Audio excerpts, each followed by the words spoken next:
Hi, this is Jodi. Thanks for joining me today. I have a quick and creative card to show you using the stamp set Perfect Pennants from the Occasions catalog.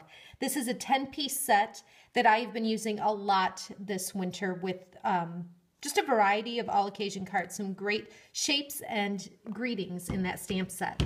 The stamp I'm going to use is the Life Doesn't Have to Be Perfect to Be Wonderful.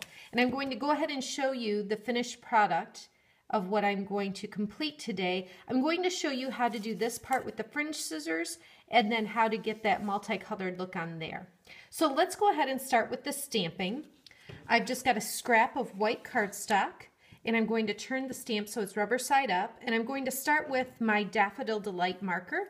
If you're not familiar with Stampin' Up! Markers, each marker has a fine point end that's got this thinner line, and then the brush end is down here where the thicker line is. So I'm going to take the brush end of my marker and just use the side of it. I don't want to use the tip because that will definitely flatten out your tip.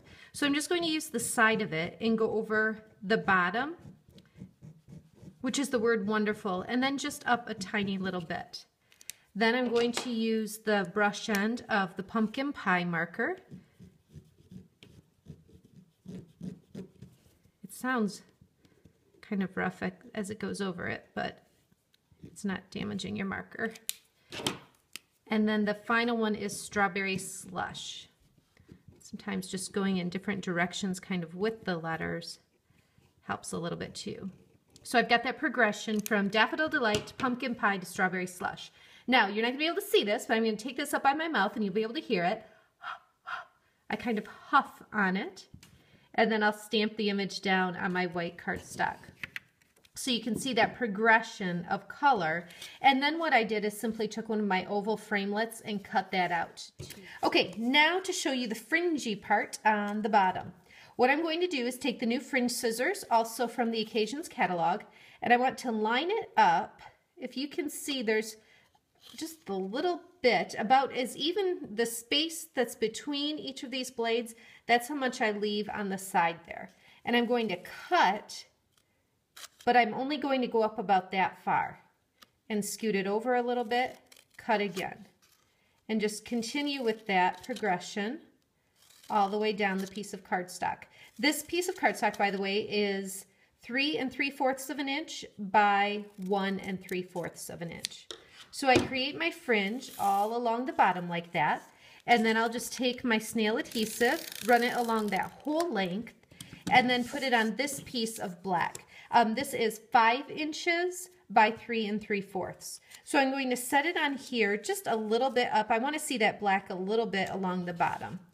So I'll just stick it on there like that, and then progress with the pumpkin pie. So again, go a little faster this time, and it doesn't, it doesn't have to be terribly precise. You're going to get that fringed look no matter what you do. And then I'll do the same thing with the snail adhesive on the back. And now this is going to go right on top, and I'm just going to layer it a little bit. So I'm still going to see this part of the Daffodil Delight underneath, and then the pumpkin pie on top, and the same thing would continue for the Strawberry Slush so that you have this fringed look here. Then I took some stitched grosgrain Daffodil Delight ribbon and wrapped it around that black layer, added this with the dimensional. You can see it's raised up just a little bit, and then that's on a layer of Whisper White followed by the actual card, which is Strawberry Slush. So just a fun, quick, and creative card. I hope you give it a try. Thanks for watching. For daily creative inspiration, visit my blog or find me on Facebook at Jodi Reinert Stamps.